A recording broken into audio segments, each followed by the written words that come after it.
Let's talk about books. Let's talk about the Booker Prize. Unfortunately, many of the booktubers I love and adore don't have the same taste in books as I do. A lot of them read fluff, just like book candy or book fast food, which I mean, I love the book equivalent of McDonald's, greasy and salty and setting my dopamine receptors ablaze, but I don't want a steady diet of it. And then other booktubers I love are Booker peeps. And Booker books are the literary nouveau cuisine topped with artichoke foam and sprinkled with a pinch of algae powder. And every bit as satisfying. There are some Booker authors I really like. I like Ishiguro. I adore David Mitchell. And then others are hit or miss for me, like Roddy Doyle. I want to read The Woman Behind the Door, his new book, because I love A Star Called Henry, and I absolutely hated Oh Play That Thing. So I need to read another Roddy Doyle book to find out if he's for me or not. But in general, literary fiction just is not my vibe. I don't tend to like zeitgeist novels. I don't like novels where I don't know what the hell is going on. And I've heard people argue that we should get rid of the term literary fiction, but literary fiction is definitely different from other kinds of fiction. You know, the same way that haute cuisine is different from Sunday roast. Because of my love for certain booktubers, I would like to participate in reading the Booker Prize, so I went ahead and reserved the whole long list, except for Stone Yard Devotional, which my library didn't have and I don't really care about. And what's nice is that I could even reserve the two books that haven't been released yet, Creation Lake and Playground, so I should be first or second to get those. I think the only ones I'm going to have to wait for are Safekeep and Wandering Stars. Those had a fair number of reserves. And of course, James, but James is so big, I'll just have to buy it, and I didn't even bother reserving it. I wish it was out in paperback because I don't really like reading hardbacks, but that's fine. I'll just buy it on my Kindle. So right away, I was able to get a hold of Headshot and Orbital, so I picked them up and read them over the weekend. First, I read Headshot by Rita Bullwinkle. This is about 8 girls in a boxing tournament in Reno, Nevada, and each chapter is two opponents fighting. I did not like the writing in this, and if you've read Headshot, maybe you can help me understand why the author chose to write the book the way she did. Like, is there something I'm missing? And this is the way I feel when I read a lot of literary fiction. I don't know whether it's because I'm not well versed or whether the authors are just full of shit. Boxing is a fast sport. It's a really fast sport. And there's a lot of intimacy to it in a way. You know, there's a lot of physical contact and then the psychological part of the sport. And Rita Bullwinkle decided to go the opposite way. So her style of writing is more clinical and drawn out. Here's an example.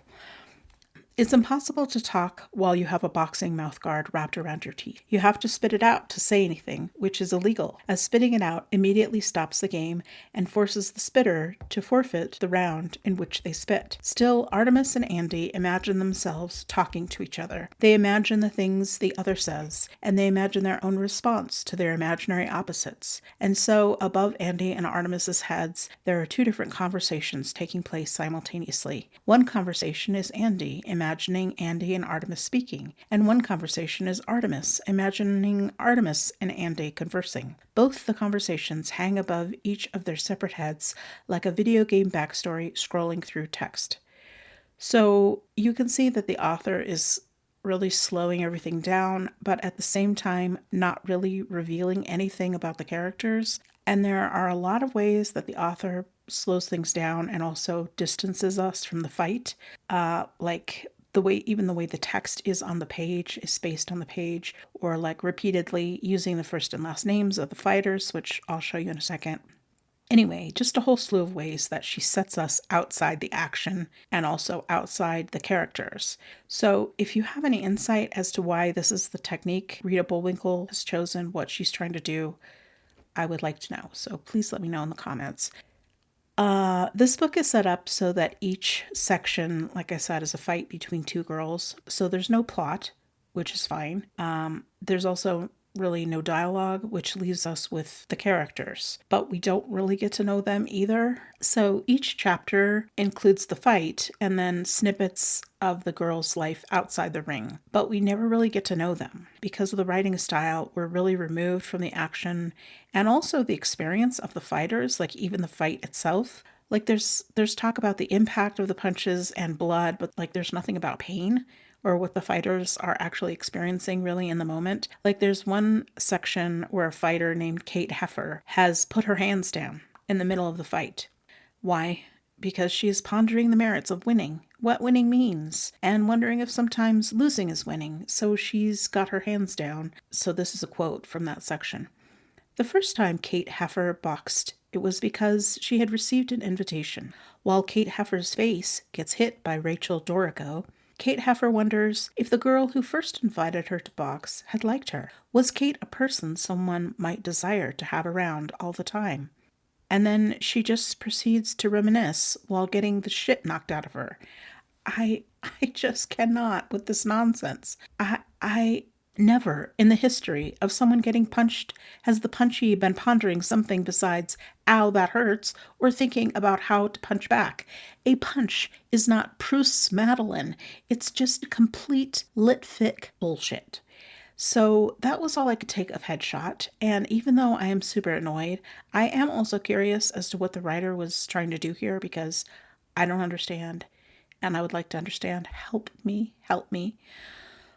Okay, so next I read Orbital by Samantha Harvey. This is about a day in the life of 6 astronauts who live on a space station. So there's no plot, which is fine.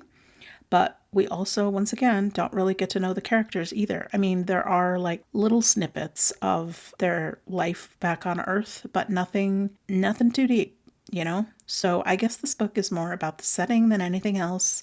It's more of a meditation of the things that might cross your mind if you were living on the space station.